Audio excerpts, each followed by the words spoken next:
The all-new ongoing Avengers series, brought to you by two of today's most outstanding superhero masterminds, writer Jason Aaron and artist Aaron Kuder, will introduce readers to a host of new Avengers from across the multiverse. Alongside current Avenger Robbie Reyes, aka Ghost Rider, these reimagined takes on your favorite characters will assemble for one of the greatest battles Marvel Universe has ever witnessed. Spinning out of the cataclysmic events of Avengers number 750 and operating in lockstep with the Prime Avengers series, the next great Avengers saga begins here. Now, Avengers number 50 lights the fire. Avengers Forever is the explosion that follows, Jason Aaron explained.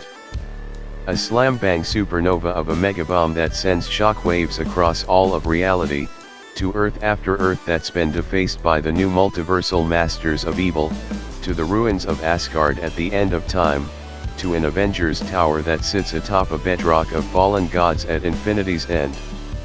Along the way, we meet some new versions of Avengers we know, as well as witness the return of some dear old friends, in a series that will swing for the fences with each and every issue, as the mightiest heroes of all the Earths in the heavens look to assemble as never before.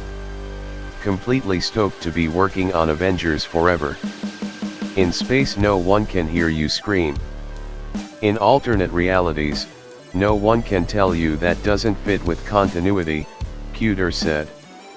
It is a huge blast to work together on this with Jason. The over-the-top nature of this, the craziness of the scope, that is, in my opinion, one of Jason's strongest storytelling flexes. This is going to be a blast for anyone on this ride. In Miles Morales' Spider-Man number 31, Tiana Toombs Starling and Miles had a romantic encounter that ended with Taskmaster attacking them. At the end of the fight, Taskmaster escaped with Starling. During his escape, Taskmaster managed to injure Miles. Miles Morales' Spider-Man number 32 picks up after that confrontation.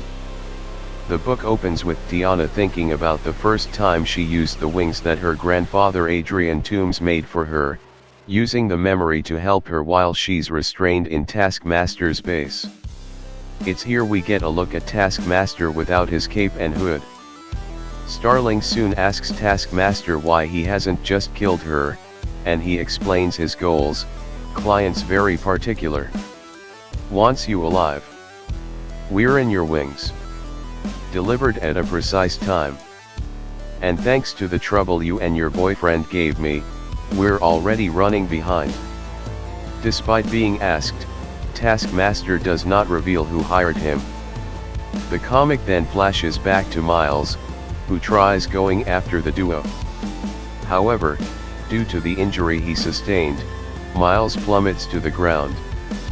At the end of the preview, it's clear that Miles is down for the count, and that could prove disastrous for Tiana. Official description: Miles Morales, Spider-Man number 32. Taskmaster attacks Spider-Man and Starling, interrupting their date.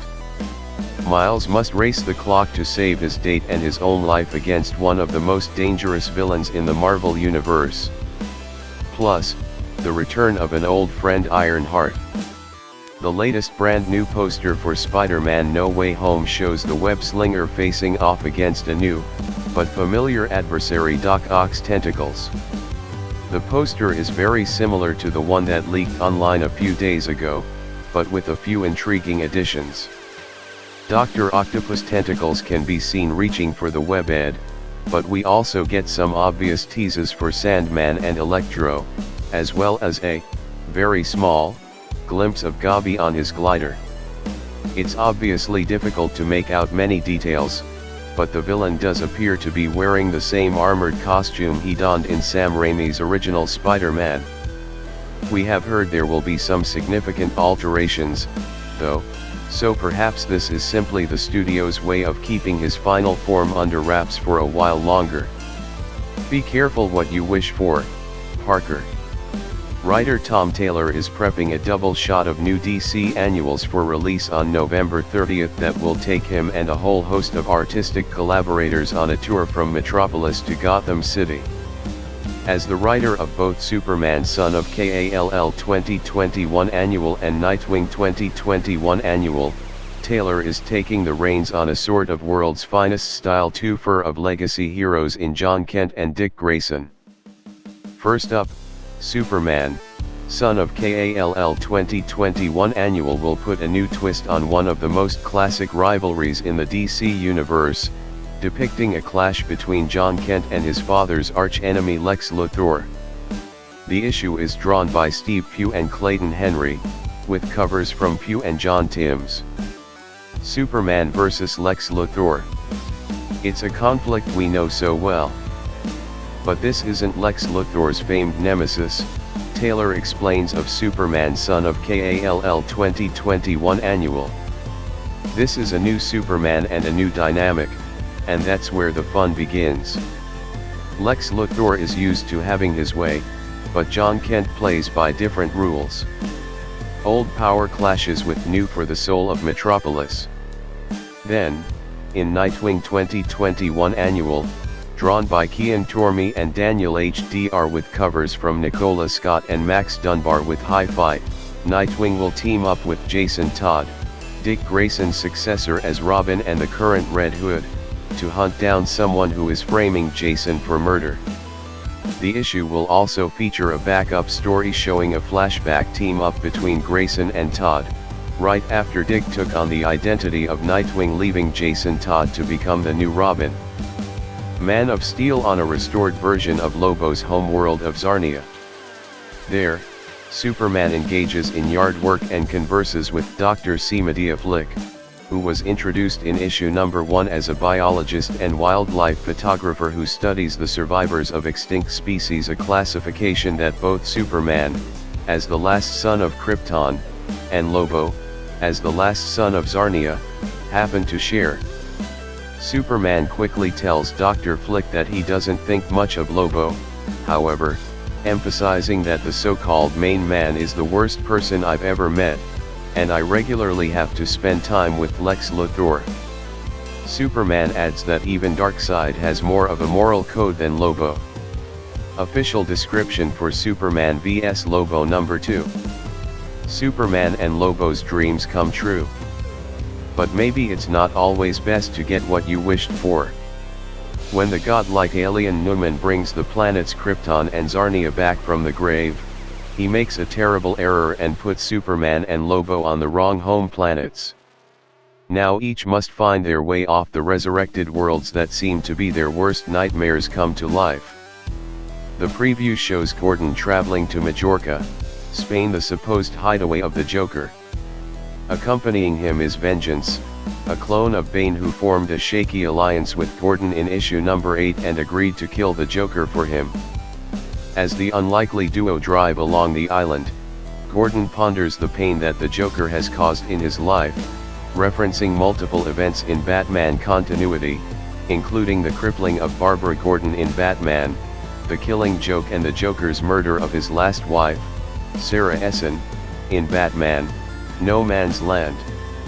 As he relates these tragedies, Gordon ruminates on how he possibly should be communicating with Batman at that moment, but part of him deeply wants to lead Vengeance to Joker and finally see an end to the evil foe.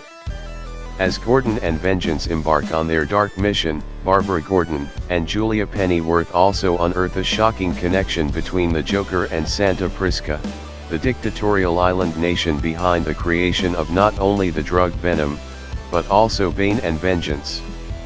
It appears that government officials in Santa Prisca have been set on using Venom to combat Batman for years, and one of their contacts may have financed the Joker during the events of Batman: A Death in the Family.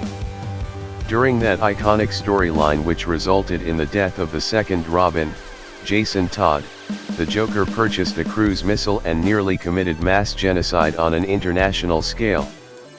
The Joker has thus far painted the Joker as quite the worldly traveler during the off-seasons when he disappears from Gotham for lengthy periods of time. The series began when Gordon was tasked by a mysterious patron connected with Gotham's Court of Owls to track the clown across Europe and kill him. Over the course of his investigation, Gordon discovered that the Joker regularly stays at lavish off-the-grid safe houses intended for supervillains. Gordon has also come into contact with other presences seeking to kill the clown, including not only Vengeance but also the Sampsons, a family of cannibals reminiscent of the Texas Chainsaw Massacre who harbor a private vendetta against the Joker. Titans United is a 7-part limited series that is set in DC's comic book universe, but also serves as a companion to HBO Max's Titans, bringing certain elements from the screen over to the page. Superboy has been restrained by someone who he doesn't recognize at first, but quickly deduces to be Blackfire.